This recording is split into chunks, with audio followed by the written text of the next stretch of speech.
मुझे लगा था कि मेरी एक छोटी सी गलती किसी को पता नहीं चलेगी, लेकिन उसी पल मेरी जिंदगी की सबसे बड़ी कहानी शुरू हो गई। मैंने अपने फोन पर अभी अभी खींची गई तस्वीरें देखी, फिर भी ये उतना रोमांचक नहीं लगा, इसलिए मैं अन्ना के पास गया और उसे अभिवादन किया। फिर मैंने नाटक किया कि मैं अपनी सीट उसे दे रहा हूँ। आसपास देखकर ये सुनिश्चित करने के बाद कोई ध्यान नहीं दे रहा, मैंने तुरंत अपना फोन निकाला और अन्ना की छाती की तस्वीर खींच ली। मुझे लगा कि किसी ने नहीं देखा, लेकिन अगले ही पल वो लड़की अचानक खड़ी हुई और मेरी ओर आई। उसने कहा, मुझे पता है तुमने मेरी तस्वीर ली, अगर तुम और हॉट के चाहते हो तो मेरे साथ आओ। मैं ये मौका नहीं छोड़ना चाहता था, इसलिए मैं जल्दी से उसके पीछे चला गया। फिर मैं उसके साथ उसके घर गया। अन्ना ने मुझसे कहा कि वो नहाने जा रही है और तुरंत वापस आएगी। मैं बिस्तर पर उम्मीदों के साथ लेटा था, लेकिन अचानक एक आदमी कैमरा लिए अंदर आया। उसने कहा, उसके कपड़े उतारो। मैंने पूछा, तुम कौन हो, तुम क्या कर रहे हो? टोनी ने पूछा कि क्या मैं सेक्सी तस्वीरें लेना चाहता हूँ। फिर उसने मुझे अपने कपड़े उतारने को कहा, ताकि मुझे पता चले कि चुपके से तस्वीर लिए जाने का एहसास कैसा होता है। मैं उस पर डर गया था। मैं सब कुछ समझाना चाहता था, लेकिन टोनी मेरी बात सुनना नहीं चाहता था। उसने मुझे धीरे धीरे खिड़की की ओर धकेला। मेरे पास कोई रास्ता नहीं था, इसलिए मुझे खिड़की से कूदना पड़ा। मुझे लगा कि सब खत्म हो गया, लेकिन मेरा फोन अभी भी वहीं था। मैं जैसे तैसे लंगड़ाता हुआ घर पहुंचा ही था कि डोरबेल बजी। दरवाजा खोलते ही टोनी को वहां देखकर मैं डर के मारे सहम गया। मैंने दरवाजा बंद करने की कोशिश की, लेकिन टोनी ने कहा कि वो सिर्फ मेरा फोन लौटाने आया है।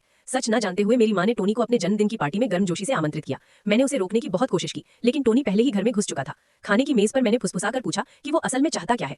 टोनी ने टेक्स्ट में जवाब दिया। उसने मुझसे मेरी मां की अक्सर तस्वीर लेने की मांग की। मैंने टोनी से पूछा कि वो मेरी मां की चुपके से तस्वीर क्यों चाहता है। उसने कहा कि वो अन्ना का पिता है, और क्योंकि मैंने उसकी बेटी की चुपके से तस्वीर ली थी, वो मुझसे बदला लेना चाहता था। उसने कहा, ये तुमने मेरी बेटी के साथ क्या नीच। अब ध्यान से सुनो, या तो तस्वीर लो या अपने माता पिता को सच बता दो। मैं उस पर फट गया था। टोनी ने जानबूझकर मेरे कंधे पर जोर से थप्पड़ मारा। मैं घबरा रहा था, हालांकि मुझे नहीं पता था कि क्या करूं। मुझे एहसास हुआ कि मैं अपनी मां को चोट नहीं पहुंचा सका। मैंने सच बताने का फैसला किया। मैंने कहा कि आज बस में मैंने अपने बगल में एक खूबसूरत लड़की देखी। टोनी ने कहा कि वो उसकी बेटी थी। फिर उसने कहा कि उस वक्त एक बदमाश चुपके से तस्वीर ले रहा था। तुम्हारे बेटे ने उसे पकड़ा और सबक सिखाया। उसने मेरी बेटी की इज्जत बचाई। मुझे उम्मीद नहीं थी कि टोनी मुझे बेनकाब नहीं करेगा। इसके बजाय उसने मुझे हीरो का सम्मान दिया। मैंने उससे पूछा कि उसने मुझे बेनकाब क्यों नहीं किया। उसने कहा कि मैं अपनी गलती समझ चुका था और जिम्मेदारी लेने के लिए बहादुरी से खड़ा हुआ, क्योंकि गलती करना डरावना नहीं है, घबराना है, बदलने से इनकार करना और जिम्मेदारी लेने की हिम्मत ना होना।